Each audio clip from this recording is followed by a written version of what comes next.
Senās dienās, kad visa radība bija jauna, zeme bija pilna ar milzu kokiem, kuru zari pacēlās virs mākoņiem, un tur dzīvoja mūsu senie tēvi kopā ar eņģeļiem. Un viņi dzīvoja pēc svētā likuma.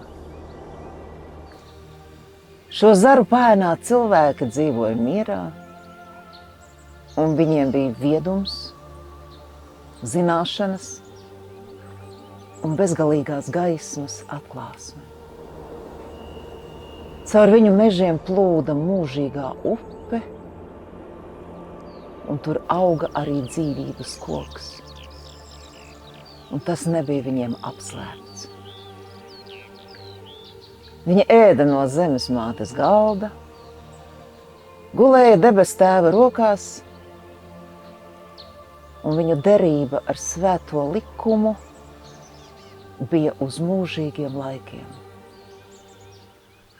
Tajos laikos koki bija cilvēku brāļi, un viņu laiks uz zemes bija ļoti ilgs, tik ilgs kā mūžīgajai upei, kas plūda bez mitas no nezināmiem avotiem.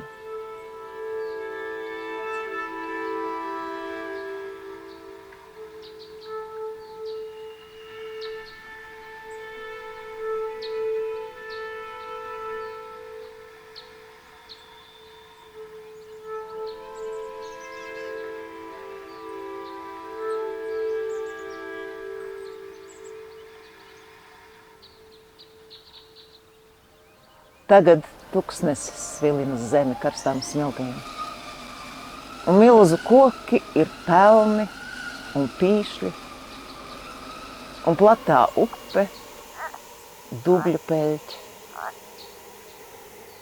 Jo svētā derība ar radītāju ir tikusi lausta no cilvēku bērnu puses, un viņi tika padzīti no savām mājām kokos. Tagad taka, kas ved pie dzīvības koka, ir paslēpta no cilvēka acīm, un skumjas pilda tukšās debesis, kur cēlās lapotnes reiz šūpojās.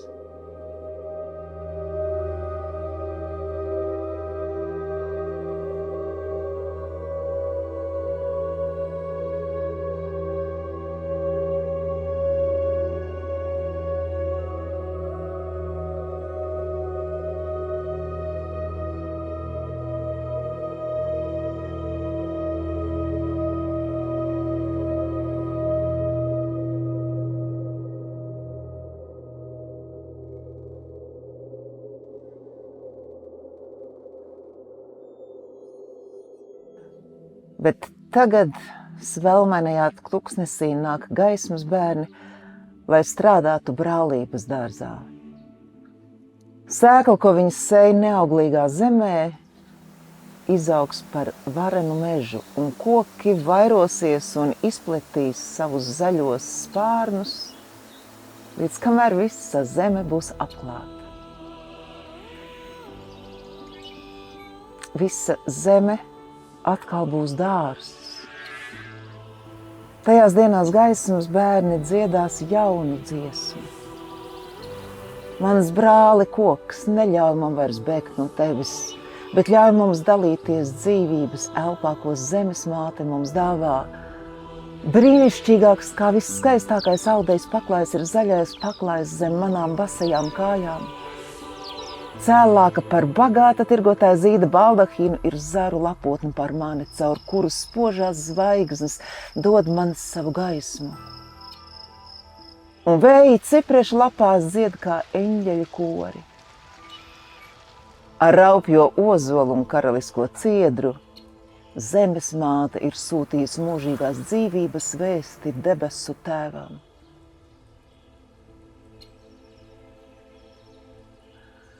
Mana lūkšana paceļas debesīs pa zariem, kas sniedzas augstumos, un aiznes manu balsi pie debesu tēva.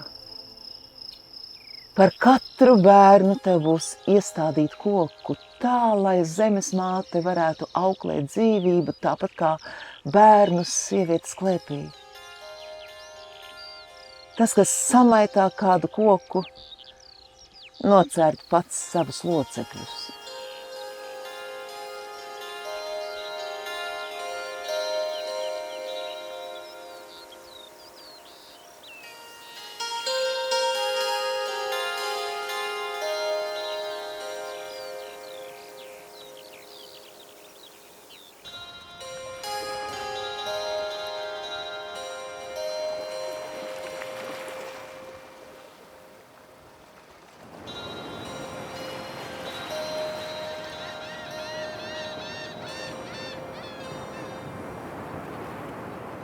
Tā dziedās gaismas bērni tad, kad zeme atkal būs kļuvusi par dārzu.